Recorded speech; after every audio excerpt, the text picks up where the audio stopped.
पितृपक्ष की कथा सुनने से पितर को मिलेगी मुक्ति। भयंकर से भयंकर पितृदोष समाप्त हो जाते हैं। श्री कृष्ण भगवान ने कहा है कि आत्मा कभी मरती नहीं, ये बस एक शरीर से दूसरे शरीर में बदलती है। इसलिए आप अपने पूर्वजों को जब भी कुछ अर्पित करते हो तो वो उन्हें मिलता है। दानवीर कर्ण, जिनके नाम के आगे ही दानवीर था, उन्होंने पूरी उम्र बहुत दान दिया। जो भी उनसे कुछ मांगता वो उसे जरूर मिलता। कर्ण जब परलोक गए तो वहां उन्हें वो कुछ दोगुना दिया गया जो कि उन्होंने दान किया था, लेकिन वो सब हीरे, जवाहरात और सोना चांदी थे। कर्ण को खाने को कुछ नहीं मिला क्योंकि उन्होंने कभी भोजन दान नहीं किया था। कर्ण भूख से व्याकुल हो गए। अंत में यमराज की विनती करके धरती पर जाकर फिर से दान करने की आज्ञा मांगी। यमराज ने कर्ण को 14 दिनों का वक्त दिया। कर्ण ने धरती पर आकर जमकर भोजन दान किया और श्राद्ध किया। जब कर्ण परलोक वापस आया तो उसके पास खाना पहुंच चुका था। इसलिए हिंदुओं में भोजन दान करना बहुत शुभ माना गया है। श्राद्धों के दौरान तो गरीबों को भोजन खिलाना ही चाहिए। इसके जरिए हमारे पूर्वजों को सीधे ये पहुंच जाता है। कहा जाता है कि इन दिनों यमराज की आज्ञा से आत्माएं जमीन पर आती हैं और अपने वंशजों की ओर से अर्पित किए गए भोजन का भोग करती है। इन 16 दिनों में परिवार के उन मृत सदस्यों के लिए श्राद्ध किया जाता है जिनकी मृत्यु शुक्ल और कृष्ण पक्ष प्रतिपदा में हुई थी। यह पूर्वजों को ये बताने का एक तरीका है कि वो अभी भी परिवार का एक अनिवार्य हिस्सा है। लेकिन क्या आप जानते हैं कि पितृपक्ष में श्राद्ध कर्म की शुरुआत कैसे हुई थी? बता दें कि पितृपक्ष में श्राद्ध की शुरुआत महाभारत काल से चली आ रही है। श्राद्ध कर्म की जानकारी भीष्म पितामह ने युधिष्ठिर को दी थी। इसके पीछे की पूरी क्या कहानी है, यह भी जान लीजिए। महाभारत काल से जुड़ी है मान्यता। गरुड़ पुराण में भीष्म पितामह ने युधिष्ठिर के संवाद बताए गए हैं। महाभारत काल में भीष्म पितामह ने युधिष्ठिर को पितृपक्ष में श्राद्ध और उसके महत्व को बताया था। भीष्म पितामह ने बताया था कि अत्रि मुनि ने सबसे पहले श्राद्ध के बारे में महर्षि निमि को ज्ञान दिया था। दरअसल अपने पुत्र की आकस्मिक मृत्यु से दुखी होकर निमि ऋषि ने अपने पूर्वजों का आह्वान करना शुरू कर दिया था। इसके बाद पूर्वज उनके सामने प्रकट हुए और कहा, निमि, आपका पुत्र पहले ही पितृदेवों के बीच स्थान ले चुका है। चूंकि आपने अपने दिवंगत पुत्र की आत्मा को खिलाने और पूजा करने का कार्य किया है, यह वैसा ही है जैसे आपने पितृयज्ञ किया था। उस समय से श्राद्ध को सनातन धर्म का महत्वपूर्ण अनुष्ठान माना जाता है। इसके बाद से महर्षि निमि ने भी श्राद्ध कर्म शुरू किए और उसके बाद से सारे ऋषिमुनियों ने श्राद्ध करना शुरू कर दिए थे। कुछ मान्यताएं बताती हैं कि युधिष्ठिर ने कौरव और पांडवों की ओर से युद्ध में मारे गए सैनिकों के अंतिम संस्कार के बाद उनका श्राद्ध किया था। महादानी होने के बाद भी ऐसा क्या हुआ जो कर्ण को भी करना पड़ा श्राद्ध? जानिए। ज्योतिष गुरु पंडित अतुल शास्त्री जी से हिंदू धर्म के लगभग सभी लोग महाभारत व उसके एक एक पात्र से परिचित होंगे ही और सभी यह भी जानते होंगे कि महाभारत में कर्ण नाम के जो महाबली योद्धा थे वे वास्तव में पांडवों की माता कुंती के सबसे पहले पुत्र थे। महाभारत काल के सबसे बड़े दानवीरों में उनका नाम सर्वोपरि था। हिंदुओं के धार्मिक ग्रंथ महाभारत के अनुसार महावीर कर्ण हर रोज गरीबों और जरूरतमंदों को स्वर्ण व कीमती चीजों का दान किया करते थे। लेकिन महाभारत के युद्ध के दौरान जब उनकी मृत्यु हुई और वे स्वर्ग पहुंचे तो भोजन के रूप में उन्हें हीरे, मोती, स्वर्ण मुद्राएं व रत्न आदि खाने के लिए परोसे गए। इस प्रकार का भोजन मिलने की उन्हें बिल्कुल उम्मीद नहीं थी, इसलिए इस तरह का भोजन देख उन्हें बहुत बड़ा झटका लगा और उन्होंने स्वर्ग के अधिपति भगवान इंद्र से पूछा, सभी लोगों को तो सामान्य भोजन दिया जा रहा है, तो फिर मुझे भोजन के रूप में स्वर्ण, आभूषण, रत्नादि क्यों परोसे गए हैं? कर्ण का ये सवाल सुनकर इंद्र ने कर्ण से कहा, इस बात में कोई संदेह नहीं है कि आप धरती के सबसे बड़े दानवीरों में भी सर्वोपरि थे और आपके दरवाजे से कभी कोई खाली हाथ नहीं गया, लेकिन आपने कभी भी अपने पूर्वजों के नाम पर खाने का दान नहीं किया।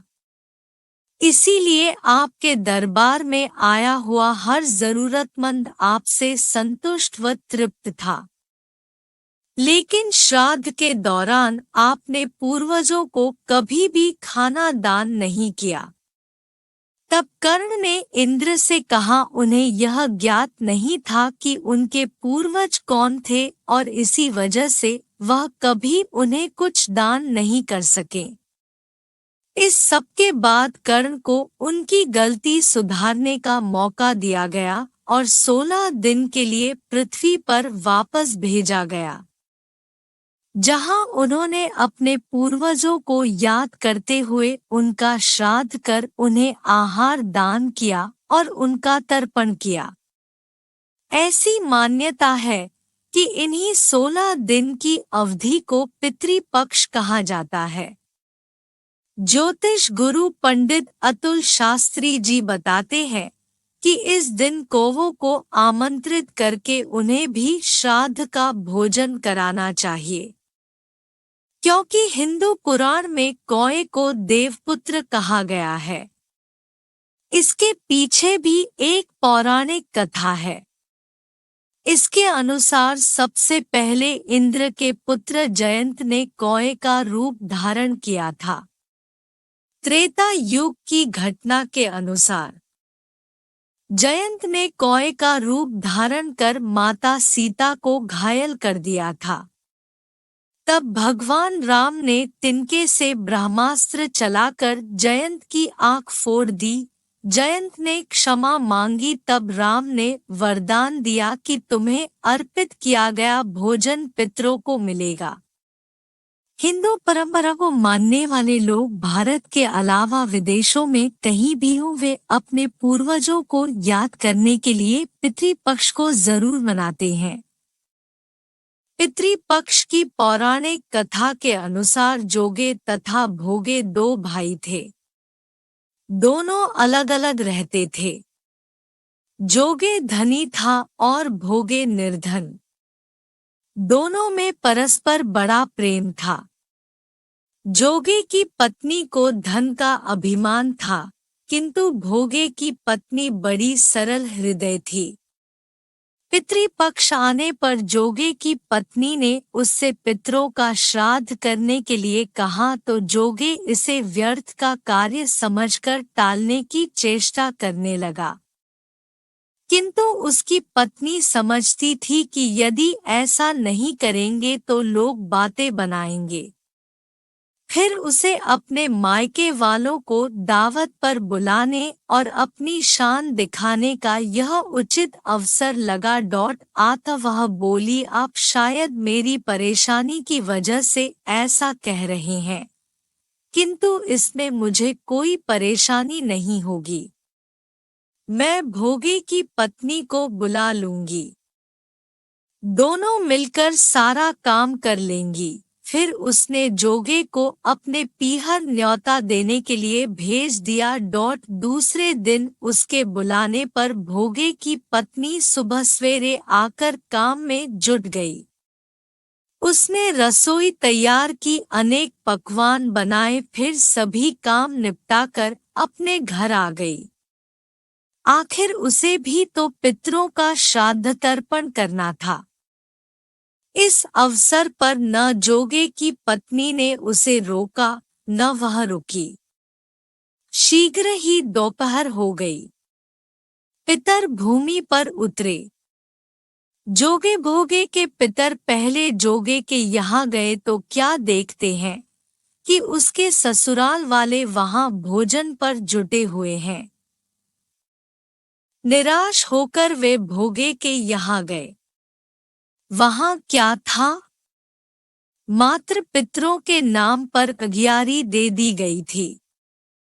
पितरों ने उसकी राख चाटी और भूखे ही नदी के तट पर जा पहुंचे। थोड़ी देर में सारे पितर इकट्ठे हो गए और अपने अपने यहाँ के श्राद्धों की बढ़ाई करने लगे। जोगे भोगे के पितरों ने भी अपनी आपबीती सुनाई। फिर वे सोचने लगे, अगर भोगे समर्थ होता तो शायद उन्हें भूखा न रहना पड़ता, मगर भोगे के घर में तो 2 जून की रोटी भी खाने को नहीं थी। यही सब सोचकर उन्हें भोगे पर दया आ गई। अचानक वे नाच नाच कर गाने लगे, भोगे के घर धन हो जाए, भोगे के घर धन हो जाए। सांझ होने को हुई। भोगे के बच्चों को कुछ भी खाने को नहीं मिला था। उन्होंने माँ से कहा, भूख लगी है। तब उन्हें टालने की गरज से भोगे की पत्नी ने कहा, जाओ, आंगन में हौदी औंधी रखी है, उसे जाकर खोल लो और जो कुछ मिले बांटकर खा लेना। बच्चे वहां पहुंचे तो क्या देखते हैं कि हौदी मोहरों से भरी पड़ी है। वे दौड़े दौड़े माँ के पास पहुंचे और उसे सारी बातें बताईं। आंगन में आकर भोगे की पत्नी ने यह सब कुछ देखा तो वह भी हैरान रह गई। इस प्रकार भोगे भी धनी हो गया, मगर धन पाकर वह घमंडी नहीं हुआ। दूसरे साल का पितृ पक्ष आया। श्राद्ध के दिन भोगे की स्त्री ने 56 प्रकार के व्यंजन बनाए। ब्राह्मणों को बुलाकर श्राद्ध किया, भोजन कराया, दक्षिणा दी। जेठ जेठानी को सोने चांदी के बर्तनों में भोजन कराया। इससे पितर बड़े प्रसन्न तथा तृप्त हुए।